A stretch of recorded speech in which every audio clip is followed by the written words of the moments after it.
this is Bartek from Road Racing. I want to extend a very warm welcome to you all as we gather today for this highly anticipated review of the Ridley KAnzo A Black Edition gravel bike. We're in the Lower Silesian Forest, where Road Racing also hosts gravel races. Also, I invite you to our wchich race, link in description. And so today, I'll be introducing and of course telling you all about my experience riding this fantastic aluminum gravel bike from the esteemed Belgian brand Ridley.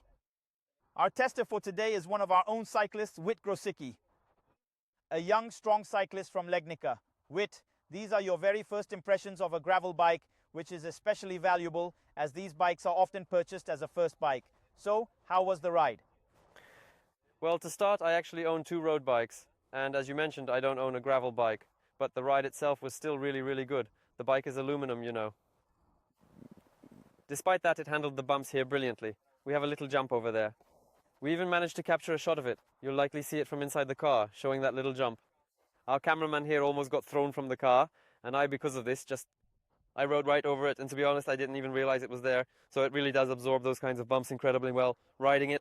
What about its dynamics, the acceleration? We were just a few of those dynamic shots. How does it behave in a situation like that? Well, I can certainly say that it's extremely responsive. It actually reminds me quite a bit of one of my own road bikes. I think if I were to put on road wheels, let's say, with 25mm tires pumped up super hard, it would definitely accelerate quite comparably.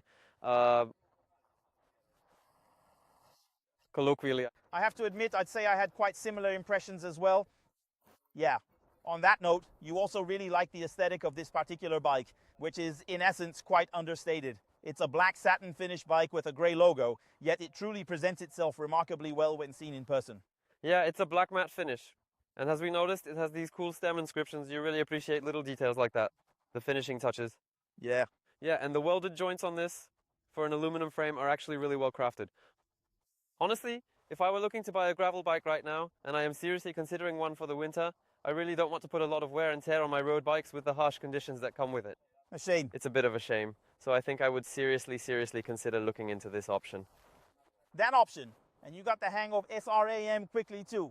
That's quite an observation, as it was your very first experience riding with SRAM and its unique double tap gear shifting system. How did it work out for you? Yeah, it was alright. Initially, the single chainring was quite a surprise, right?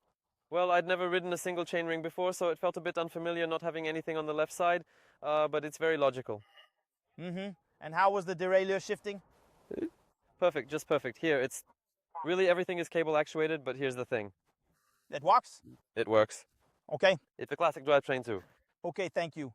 Now, if you'll indulge me, I will present my own perspective. Thank you so much for your help with this test. It's truly a pleasure to always have my fellow cyclists join me for these bike tests, you know. You're the 3rd or 4th cyclist who's helped me out with this kind of thing. Dominica also helps out sometimes here with that. Thanks.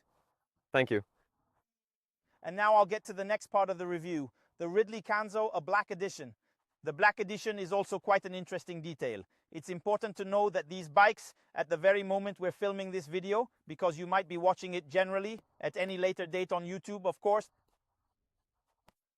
it's also connected with a kind of special promotion where you receive an additional €300 to spend on Ridley apparel purchases.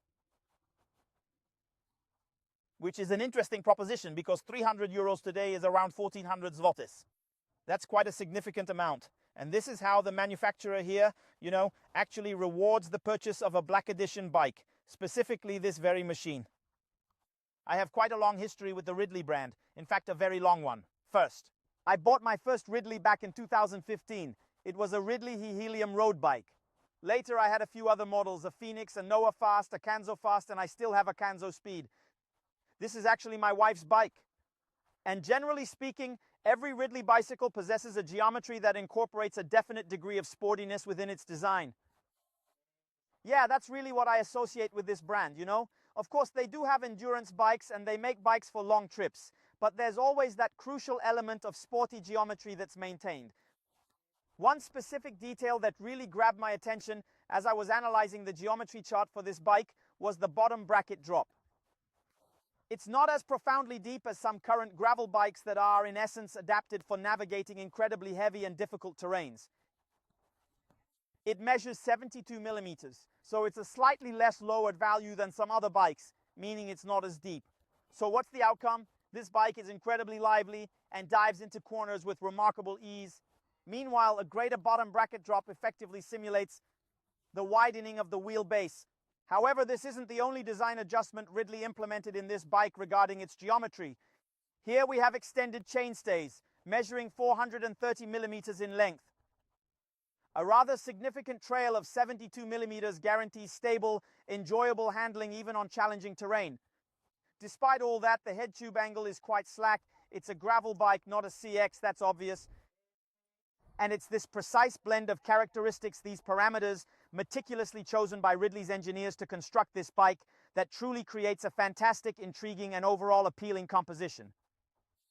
During this test, like every test, I rode this bike on the Okmiansky embankment, through the forests, and in the woods surrounding Bolesławiec, and I became quite enthusiastic about tackling one particular segment. It's spring already, I managed to shed a few kilograms, really got into shape, and headed out for a segment about a mile long, where there are, let's count 1, 2, 3, make it 4 turns, 2 of which are sharp right angle bends you really have to masterfully lean into. Ultimately, I managed to finish it, I think, in 3rd or 4th place overall, out of several hundred riders who had tackled that particular segment. It truly performed phenomenally. And the really positive aspect of all this is that it's a bicycle priced at just 8,500 zlotys, rather than some significantly higher amount. It's an aluminum bike, but despite that, it doesn't limit your capabilities. And that is a valuable characteristic. As for the frame itself, it's a triple-butted aluminum frame crafted from hydroform tubes. Well, as you'll see in the close-ups, the chainstays have a rather elaborate and quite sophisticated shape. The top tube is a flattened tube. This truly adds stiffness to the whole structure. As Whit mentioned earlier, the welds on this frame are really nicely finished. They might not be meticulously filled and perfectly smoothed out, but they still possess a very aesthetically pleasing appearance. We have a few mounts here, 2 bottle cage mounts and a 3rd one underneath. Additionally, there are mounts situated on the forks specifically designed for securely carrying luggage during extended bikepacking trips. Although, to be honest, there are likely other, even more successful designs better suited for bikepacking. Nevertheless, this one will also be suitable for that. If you're contemplating a full-day cycling expedition, it can absolutely accommodate that need if push comes to shove. However, to my mind, this bike truly excels and really shines when you're out on a nice spirited afternoon ride, navigating those engaging gravel paths. And it also has some really nice Vittoria tires. I've had this model on several bikes before. And what more can I really say about it? It is a semi-slick indeed, but it truly holds its grip quite surprisingly well. It has a nice, fairly soft compound and a slightly more pronounced tire tread. This specific tire is the Vittoria Terreno Dry, and it features slightly more pronounced tire tread on its sides, which ensures that even when you lean the bike during a turn, it still maintains excellent grip. However, the limit for this tire is muddier conditions. You might get a bit of slippage there. I tested this tire in those conditions, and yeah, it wasn't great. But generally speaking, for most standard applications, this tire is quite good. It's very effective, capable, and reliable. This tire truly performs excellently. In reality, it measures just a little over 39 millimeters on these specific rims and on this wheel set. The wheel set, well, it's nothing extraordinary because on bikes costing around 8,500 zlotys, the wheels typically aren't fantastic. However, I didn't personally experience any significant defects or issues of that nature. The weight is what it is, approximately 2 kilograms, and generally they roll quite smoothly and efficiently.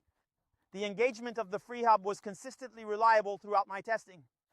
Regarding the drivetrain group, this particular group has actually been a standard feature on gravel bikes for many years now. The basic model from SRAM, the SRAM Apex. This bike was provided brand new for testing by Bike Moto Center. I had to bed in the SRAM brakes on a couple of significant descents, but afterwards they started working very efficiently. The SRAM APEX shifter shape is indeed quite characteristic, featuring these notably taller fluid reservoirs. Nevertheless, it still allows for a very comfortable hand position, enabling you to simply get on and ride without any issues. Regarding gear shifting precision, it performs exceptionally well. And an important note about the drivetrain here. It's a 1x11 drivetrain featuring a 42-tooth chainring and an 11-to-42 cassette. This is a drivetrain that performs really well on off-road terrain. On this type of terrain you see here on forest roads, and it is absolutely perfectly suitable for asphalt access roads as well. But if someone truly intended to use this bike for road cycling, especially with significant descents, similar to what we experience here in southern Poland, in Lower Silesia, perhaps in the Karkonosze Mountains or even the Sudetenvorland, then you might find yourself lacking in cadence, or rather the appropriate gearing. In such scenarios, 2x11 drivetrains are indeed more suitable, or other variants such as Explore from SRAM. However, for those forest rides and for recreational purposes, this 1x11 drivetrain is truly excellent and more than capable for such outings. Yeah, the braking power is absolutely sufficient. These are SRAM brakes, so the modulation might feel a little less, perhaps, refined, but nonetheless it truly gets the job done effectively. These brakes are quite powerful. The handlebars feel good, and even when using the drop grip, it's fairly comfortable to hold. There are no fancy flares or anything like that here, but let's always remember we're talking about a bicycle priced at 8,490 zlotys. That's not a huge amount of money. The saddle is a Selle Italia. For me personally, I'll be blunt, I'd have to change this saddle.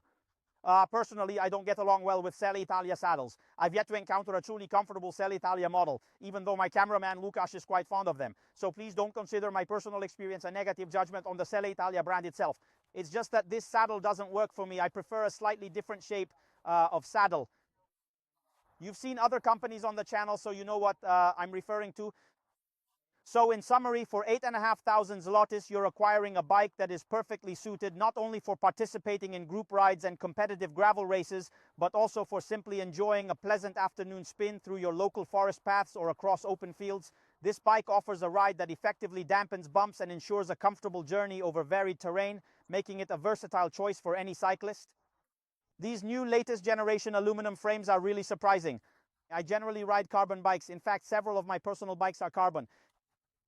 However, here I really didn't feel like I was riding slower or that there was any lack of stiffness.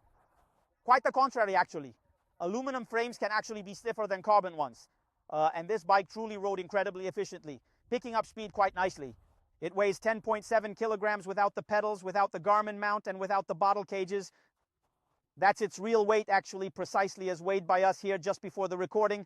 And its weight, well, it is what it is. We have these materials, but it's not terrible.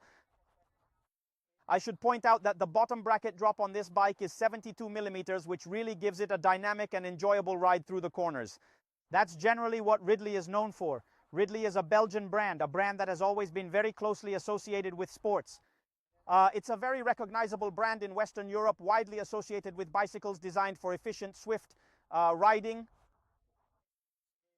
The bike was sent to me for testing by the company Bike Moto Center.